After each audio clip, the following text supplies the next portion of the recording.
Salam dostlar, əmənizə yeni sizlə birlikte bugün ayrı bir video olacak. Bunun sebebini hemşin deysənizlər, her YouTuber'da bol şiyalı, her YouTuber'ın kanalında bol şiyalı katıl özelliği vardır ya katıl butonu vardır. Knopkası diyelim. Knopka değilse hasomat olur. Azar bol diyen knopkasının çift tarafında katıl knopkası olacaktır. Şu an bugün siz için açtım. Siz bana kömek edenleriniz için numaralardan geçtikten son bu hem YouTube'da da vardır.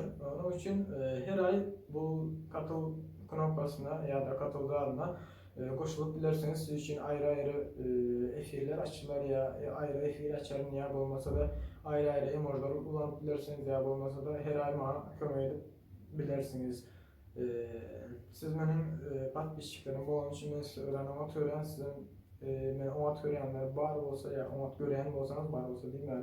Omat gören olsanız oyunlarımı, videolarımı ondan hemen like atıp asal olmayı unutmayın. Çok sağ olun.